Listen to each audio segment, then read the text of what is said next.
right now at 6, a feeling of uncertainty for a statewide mental health resource forced to slash 2/3 of its workers. To me, it's really difficult to say, hey, we can't answer all your calls now. How the organization behind the critical mental health resource is now scrambling to keep it running. Plus, a San Francisco supervisor faces a recall. We're going to talk to voters deciding the fate of District 4's Joel Engardio. And a new UC Berkeley study reveals just how valuable the 5 feet all the way around your house is in preventing fire damage. We're going to meet a North Bay couple making changes to keep their home safe. Ooh, and then later, an exhilarating experience. Check this out. Guaranteed to make a splash. We're going to take a closer look at why kite boarding is taking off in the Bay Area. This is CBS News Bay Area with Juliette Goodrich. Good evening. It's a vital mental health resource, and it's facing a harsh reality as the state slashes its funding to grapple with a budget deficit. So the California peer-run Warmline, it's run by the San Francisco Mental Health Association. They receive an average of 20,000 calls and texts for people seeking emotional support. But starting today, the nonprofit is cutting 2/3 of its workforce. And as Brad Hamilton reports, the CEO is trying to figure out what comes next. It doesn't mean the Warmline is closed, it's just changing, but we are no longer going to be 24/7. For CEO Mark Salazar, the Mental Health Association of San Francisco has always been a place to help others anytime. We provide 24/7 emotional support to folks who prefer not to call 911. But now, the nonprofit faces the same kind of uncertainty it helped others through day after day, year after year. We shouldn't be cutting back any type of services. We should actually invest in more. Starting this week, millions in lost state funding forced Salazar to begin laying off almost 200 employees. The bulk of the cuts coming from the team that answered calls for what they call the Warmline. It's an outlet anyone in the state can call to talk through a mental health issue. To me, it's really difficult to say, hey, we can't answer all your calls now, and we're going to do our best to get back to you, but we can't guarantee it. Peter Murphy is a man that can speak to the Warmline's impact on both ends of the line. I mean, I feel like I'm part of a community, this Warmline community, this peer recovery community. Murphy struggled with addiction before becoming a call counselor several years ago. He says what they do works. As peers, we support each other, and yeah, I mean, we keep folks out of crisis. Now the program's fate lands in limbo at a time when Salazar says the demand has never been higher. In the last, 5 months, it jumped all the way to 40,000 per month. So that's a huge volume. And based on our funding and our available resources, we were only able to get to about 25 to 30,000 calls of that per month. And with so many cuts coming, it appears the program designed to support others needs some supporting of its own. Now we're reducing that all the way down to, the ability to answer 5 to 10,000 calls per month. And where do those 20,000 to 30,000 calls go? We don't have an answer. So Salazar tells us they're still trying to figure out new hours and staffing for the reconfigured Warmline. But in this moment, his focus remains on their people as they say goodbye to so many that kept the Warmline running 24/7. All right, temps, boy, they hit the 90s in San Jose today. So here's a look at how people were handling the heat. That's how they were handling it, chilling. Good for them. So we have the San Jose Municipal Rose Garden. That's where they are right now. Some relaxing. I don't think she's relaxing there. I don't think he is there. But others are just taking a stroll through the rose bushes and enjoying just how long they can, cool off. Paul's here to tell us how long it's going to hang around, though. Look at that. Are you a gardener? No. Okay, yeah, No, I'm not either. no green thumb, no green anything. No. I'm going to try. I'm going to try. Yeah, I barely can even perform yard work. It was hot today. We got a couple more days of this to go. Let's take a look at the numbers that we saw on the map. Got up to only 67 degrees at Half Moon Bay. That was the cool spot by a wide margin. Otherwise, temperatures were in the 80s and 90s. Even got up to 84 degrees in San Francisco. It's not record setting, but it is above normal. 94 degrees for high temperature in Santa Rosa. Got up to 93 degrees in both Concord and in Livermore. And we're going to build on this to a greater extent tomorrow. Tomorrow's temperatures do take a step up. You see the heat really building through the Central Valley, but there are going to be more spots that at least threaten 100 degrees. Here are the forecast highs for tomorrow. Going to be about 10 degrees above average in San Jose, up to 91, so a degree warmer than today, but a good 10 to 15 degrees above average for most of the Bay Area, 16 degrees above normal in Redwood City. Temperatures east of the Oakland Hills are going to climb into the upper 90s, close to 100 degrees, falling maybe just a little bit short in Concord and Livermore, but still toasty for this time of year. Now, fortunately, it's not likely that we're going to be setting any records, while temperatures are going to reach up into the 90s inland. Most of our records in mid-September are in the not only upper 90s, but between 100 and 110 degrees. So at least we're not going to be that hot. We are going to see a cool down later this week, and we're checking a chance for some showers. So we'll talk more about that coming up in just a few minutes. All right. See you soon, Paul. Thank you. All right, let's get to a new study by researchers at UC Berkeley. It's providing some concrete data about the impacts of preparing your home in the event of wildfires. Support for a looming statewide mandate to clear areas 5 feet of homes could be bolstered by these findings. Kenny Choi takes a deeper dive into the data and some of the key takeaways for homeowners.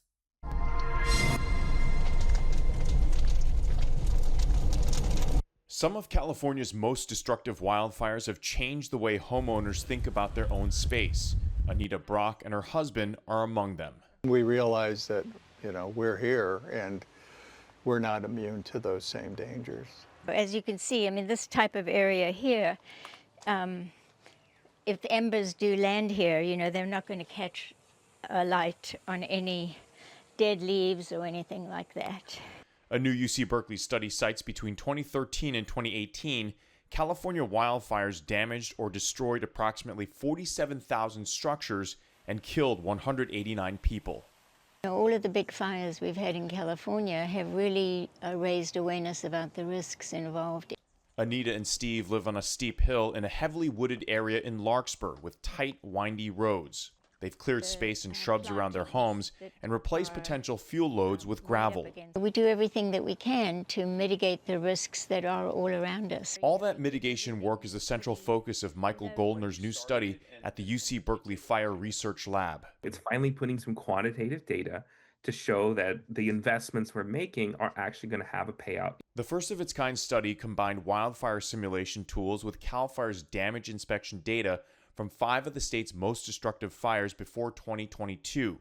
The model showed home hardening and defensible space together can double the number of homes and other structures that survive a blaze. We also see a really strong signal in what you do around the house. So that zone 0 and that 5 feet was surprisingly a pretty strong signal, and it makes sense. Simply clearing a 5-foot perimeter of homes, the subject of California's controversial proposed Zone 0 regulations, can reduce structure loss by 17%. For Anita and Steve, who had once lost their home insurance, part of this ongoing effort is to keep their coverage. All of the efforts to mitigate, I think, or not mitigate, are going to be directly related to the future of being able to insure homes. The study also emphasizes the need for a community-wide mitigation strategy. I do think that maintaining defensible space is one of the best ways that you can keep yourself and your family and your neighbors safe. A few small steps by homeowners living in a California reality and the threat of larger and more destructive wildfires. Fire officials say there are grants and help available for cash-strapped homeowners to take advantage of through local fire-safe councils and fire-wise community groups. Homeless advocates in Oakland, they're pushing back on a new, more aggressive plan to tackle homelessness. Councilmember Ken Houston's proposed policy includes allowing encampment sweeps without notice or requiring an offer for shelter. The city would also be able to arrest and fine those who return to reestablish a camp within 60 days. We heard from one mom who opposed this plan. She says it was support and compassion that got her off the streets. So I stand here today. Why? Because someone saw me. They saw my son. They saw us and they gave us a chance. And I got to speak on it because they turned a vacant house into transitional housing through a community land trust just for us to have a roof over our heads, just for us to live. The moment we moved in, things started to change for us. Councilmember Houston says his plan is in line with last year's Supreme Court ruling, which allows cities to prohibit camping and sleeping on public property. District 4 Supervisor Joel Engardio is facing a recall vote scheduled for tomorrow. So supporters of the recall, they say Engardio's support of Prop K and the building of Sunset Dunes Park sparked this effort. Many District 4 residents say that Engardio didn't pay enough attention to their concerns. I just think if we're going to build a park, we should consider how we're going to take care of it. And if there are impacts to doing that, let's mitigate those ahead of time and be honest about it. Safety is one of the many concerns around the new park as the closure of a section of the Great Highway pushed traffic into the neighborhoods near the park. San Francisco is marking cultural milestones this week. Hispanic Heritage Month starts today, and tomorrow is Mexican Independence Day. So the celebrations kicked off this evening with a festival in Civic Center Plaza. Take a look.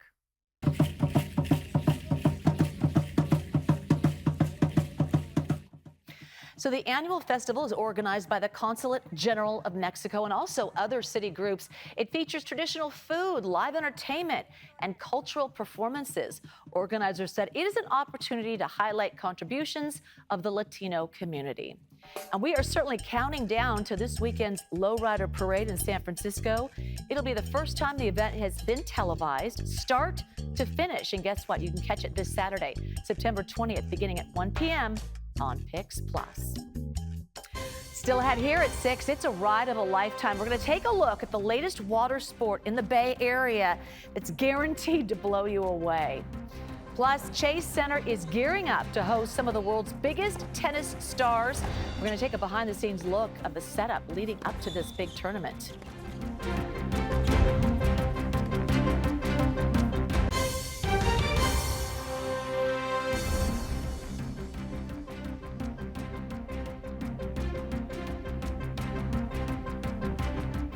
A new waterfront park opened on Treasure Island over the weekend. Mayor Lurie was on hand for a ribbon-cutting Saturday.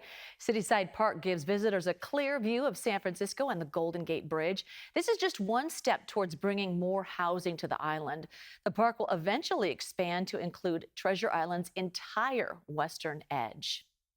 So riding the wind is certainly an exhilarating experience for the Bay Area kite boarders. Our Itai Hod spent the day on the San Francisco Bay with the man sharing his passion with others. Yeah, there you go. Got some good speed going. No matter what kind of day you're having, out here in the San Francisco Bay, just off Treasure Island, Captain John Van Tesmar has a guaranteed way that's good. to lift you up. Get up and start riding. For nearly 2 decades, Captain John has been teaching people how to harness the wind. There's no rules, there's no road signs, there's no traffic laws. Picture a snowboard only on water. Now add a kite the size of a small car, and you've got yourself kiteboarding, a sport catching wind all over the world. And so you can keep your kite in one spot. But don't let the casual sounding name fool you. This sport blows people away. We should go up and just ride around the Golden Gate Bridge. Jose Urrea is a Colombian tech salesman who between meetings trades his business suit for a wetsuit. Do your friends think you're a little nutty for doing this? I think so, yeah. Kiteboarding has been riding a wave of popularity in the Bay Area thanks to year-round wind and near-perfect conditions. The biggest boost came in 2024 when kiteboarding made its Olympic debut in Paris. The first American to qualify, Daniela Moroz, a 6-time world champion and Berkeley native. For those willing to go the extra nautical mile, there's foiling, a hydrofoil that makes the board rise and the rider fly. Right, go upwind a little bit more. All that momentum means business is booming for Captain John. To get a sense of how hard it really is, John offered me a crash course. Let go, let go, let go. I took that literally. Yeah, looking good.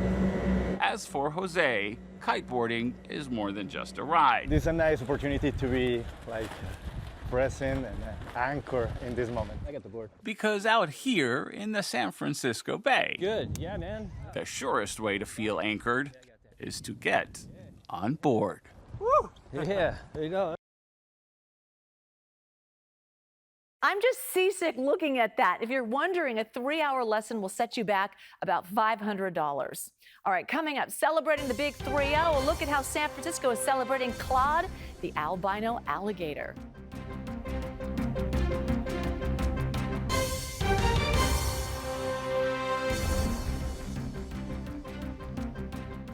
We want to get to some new information on the fatal stabbing in San Francisco last week. Robert Byrd II was killed after picking up his son from school on Wednesday. Today, San Francisco DA Brooke Jenkins announced that her office is filing murder charges against 42-year-old Daniel Patrick Rodriguez Jr. Rodriguez had initially evaded police, but investigators were able to track him down in Tuolumne County. He is facing 1 count of murder and 1 count of child endangerment. He will be arraigned tomorrow afternoon. All right, if you were in the East Bay, you may have felt some shaking in the afternoon. A magnitude 3.5 quake struck just after 3 p.m. in Contra Costa County. The epicenter was located 5 miles east of Clayton, 6 miles southeast of Pittsburgh. Fortunately, no damage has been reported. And usually when that happens, Paul, you and I live in the East Bay. My friends will text me. Did anyone text you? So obviously No. it was a major shaker. 3.5, though, is noticeable if you're Yeah. close enough, and we live very near Clayton, so Right. my wife didn't feel a Dogs thing. weren't barking Dogs as a didn't go signal. crazier than usual, so nothing in that regard. But yeah, if it's going to happen somewhere, at least a very Release sparsely some populated tension area. from the fault. If Yeah, that's we even would a thing. like to think that things work that way. Unfortunately, they don't. They don't. All right. Yeah, let's take a look at what's going to be happening weather-wise, because we are tracking chance of showers later on this week. We'll get to the heat momentarily, but the source of that chance of showers is at my feet here. This is a tropical storm. This is Tropical Storm Mario, which is spinning away with 65-mile-an-hour sustained winds. This is going to continue tracking to the northwest. It's going to lose its tropical characteristics, but the moisture with the system doesn't just disappear as the storm loses its organization, and some of that moisture is going to be heading directly towards us. That shows up in the bright red here on our Futurecast simulation. You see that moisture headed up towards the coast of California by the middle and end of this week, and that is going to feed a chance of showers that's going to be heading our way. Let's zoom into a closer map here and take a look at Futurecast radar simulation through about mid-afternoon on Thursday. We're going to be dry tomorrow and Wednesday. The heat is still going to be the story in that time frame, but from the south, there comes that moisture making its way up towards us Thursday afternoon. For the central coast, they're going to have to track the potential for some dry thunderstorms as the moisture initially arrives. But given the amount of humidity that's going to be present in the atmosphere, I think the most likely scenario is that if we get some thunderstorms, they're actually going to produce enough rain to hopefully attenuate any fire threat from the cloud ground lightning that would be associated with those storms. And that's one version of one forecast model. There are others that keep that moisture away from us. And so it's only about a 1 in 3 chance of measurable rain later this week. As we look at the rain chances through the rest of the next 7 days, best chance is going to arrive in the Bay Area by late Thursday, continuing Thursday night into Friday, but it's just in that chance category. Even if the moisture avoids us, it is going to be able to crack the heat wave that's going to be settling in for the next couple of days. Temperatures in Santa Rosa are going to go from about 10 degrees above average tomorrow and Wednesday to almost 10 degrees below average on Friday. And then we climb the other side of the roller coaster and we heat up again briefly by the beginning of next week. Right now, we're still in the process of that hot heat wave kind of kicking in across the Bay Area. Temperature is back down to 73 in San Francisco after a high of 84, one of the warmest days so far this summer. Temperatures inland still 80s and 90s, and while those numbers will drop off mostly to the 60s later on tonight, we are going to warm up quickly as we head through the day tomorrow. Let's take a look at Futurecast with the fog, and we're not going to see too much of it spreading across the bay by early tomorrow morning. The weight of the atmosphere on top of us means a shallow marine layer is not going to be able to overcome the terrain obstacles around the bay. So we'll see some fog along the coast. It's not going to make a big push into the inland valleys, and where you do see some fog, it won't take long for it to burn off, and temperatures will be off to the races. And a noticeable level of humidity in the atmosphere already by tomorrow afternoon. That's just going to increase as that tropical moisture makes its way towards us later this week. Temperatures in the low to mid 90s in the Santa Clara Valley, mid to upper 90s east of the Oakland Hills. Some of these hot spots approaching 100 degrees. These numbers aren't record setting. 97 degrees in Livermore. Yeah, it's hot. The record's 110 tomorrow, so at least we're going to stay away from that. A mix of 80s and 90s around the bay with 70s closer to the coast, and then mostly 90s for the North Bay. Some of the hottest spots getting up into the mid 90s there by tomorrow afternoon. Let's check out the 7-day forecast, and we are going to see those temperatures reaching up to similar territory on Wednesday. And then as the shower chances arrive, that's when temperatures back down to the low to mid 80s for most inland spots. But then we're back into a hotter weather pattern by the beginning of next week, with temperatures back into the 90s inland. Bayside temperatures also going up and down as that chance of showers arrives. The temperatures go down. Once it departs, temperatures go back up. We will be focused on that chance of showers and even the outside chance of any cloud to ground lightning, because we always have to monitor that this time of year. We'll hope that any thunderstorms produce enough rain to squelch any fires that get going. We need that too. Okay, thank you, Paul. Well,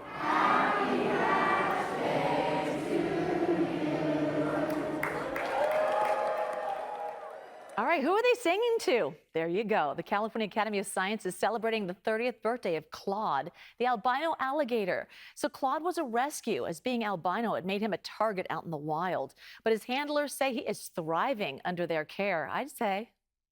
Claude has become this massive icon to the San Francisco community. Everyone loves him and his story. He's got 2 children's books, and we get news articles or info from kids across the United States saying how much they love Claude. So he's kind of become this iconic character. Cal Academy celebrated Claude's birthday with a story time event at the San Francisco Public Library, where they read his new children's book, The Curious Color of Claude. All right, when we come back, we're going to get a behind-the-scenes look of the tournament bringing some of the biggest stars in tennis to the Bay Area. Plus, here's a look at what's ahead on the CBS Evening News. It started as a search for community, but ended up being so much more. Our Eye on America shows how help can come in any form. That's tonight on the CBS Evening News. Now you can get your KPIX news, weather, and live stream all in one place on the CBS News app. Download it free today.